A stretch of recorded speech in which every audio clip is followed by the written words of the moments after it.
Welcome back to Grammar Grade 10. This is Unit 3, Lesson 21, and today we meet a word that lives a double life. It looks like a verb, it comes from a verb, and yet in the sentence it behaves like an adjective. That word is the participle. Once you can spot it, sentences open up, and you'll stop confusing a describing word with the main action. Let's dig in. Let's start with the idea itself. A participle is a verb form that does the job of an adjective.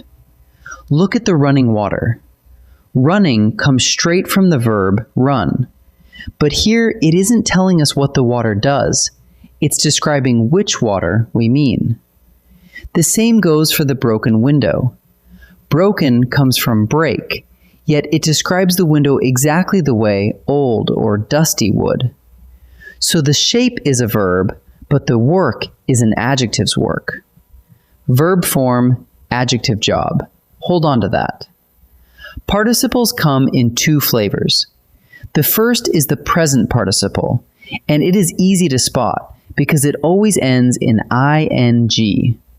Think of the whistling kettle on the stove, or a shining coin lying in the dirt.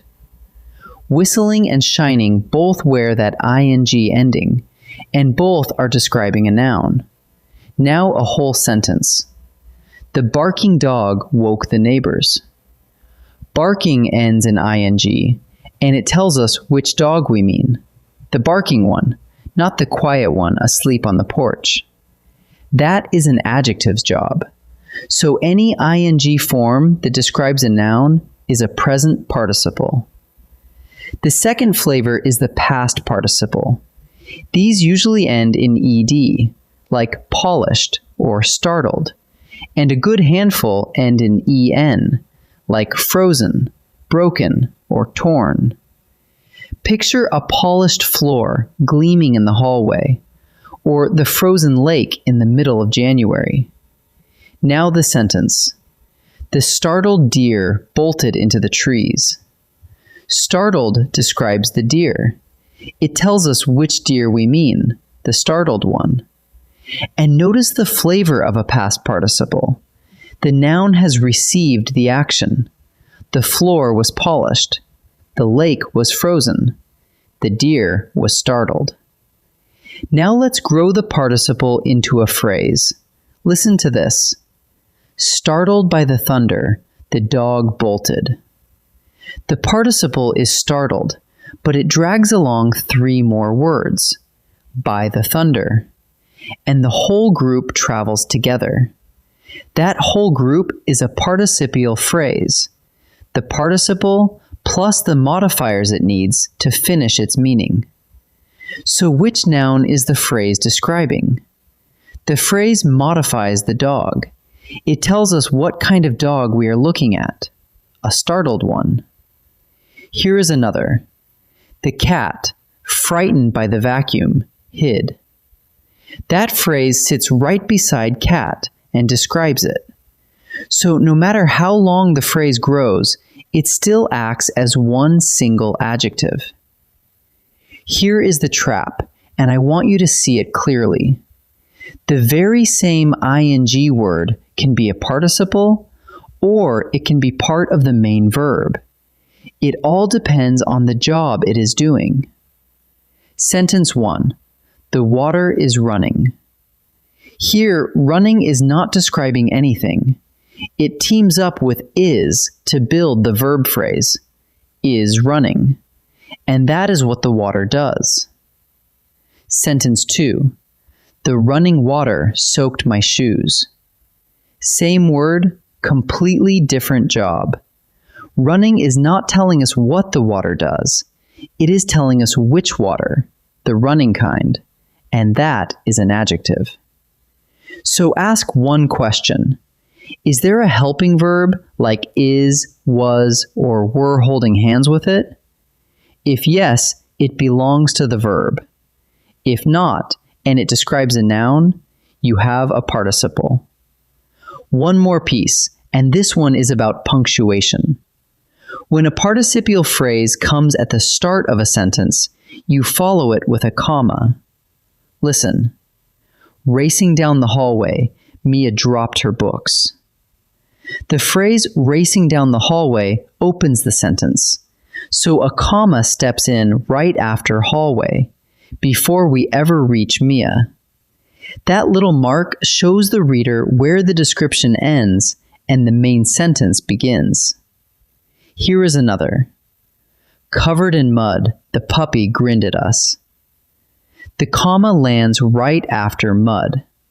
Leave it out and your reader stumbles. So when the phrase leads, the comma follows. Let's boil the whole lesson down to a quick check you can run on any word. Question 1. Is the word a verb form? Does it end in ing or ed or en?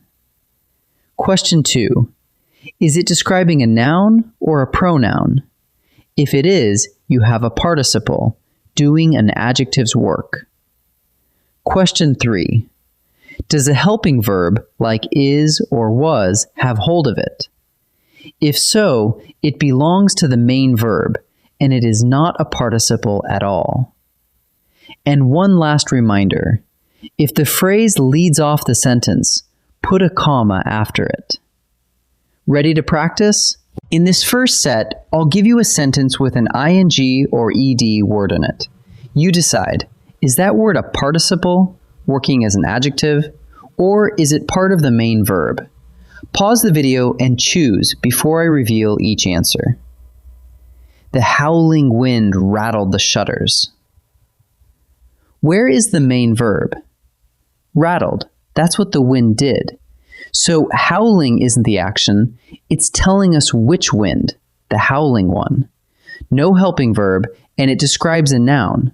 Howling is a participle. The wind was howling all night. Same word, but look who's standing next to it. Was. Was and howling lock together into the verb phrase was howling, and that tells us what the wind was doing. It isn't describing the wind at all. Here, howling is part of the main verb. We admired the freshly painted fence. The main verb is admired. That's what we did. So what is painted doing? It's telling us which fence we admired, the freshly painted one. It ends in ed and it describes a noun. Painted is a participle. Now let's work with whole participial phrases. You'll pick out the phrase, find the noun it modifies, and check the punctuation. Pause and try each one before I answer. Exhausted from the hike, Ravi fell asleep on the couch. Which group of words is the participial phrase? Fell asleep on the couch is the main verb and what follows it, so that's out. The participle is exhausted, and it drags along from the hike. The participial phrase is exhausted from the hike. Shivering in the rain, the twins waited for the bus. The phrase is shivering in the rain, but who is doing the shivering? Not the rain. The rain is just where they stood. It's the twins who are cold and shaking. So the phrase modifies the twins. Which sentence is punctuated correctly? Both begin with the participial phrase wrapped in a blanket. And our rule says that a participial phrase at the start of a sentence is followed by a comma. Only the first version has it. So the correct one is wrapped in a blanket, comma, Nina read for hours. Let's gather up what we learned. A participle is a verb form used as an adjective. Present participles end in ing, like the barking dog. And past participles usually end in ed or en, like the startled deer or the frozen lake. A participial phrase is that participle plus the modifiers it drags along. And however long it grows, the whole phrase still works as one adjective. And remember the trap. If a helping verb, like is or was, is holding the word, it's part of the main verb, not a participle. And when the phrase opens the sentence, A comma always follows it. Nice work today. In our next lesson, we'll meet the participle's cousin, the gerund. I'll see you there.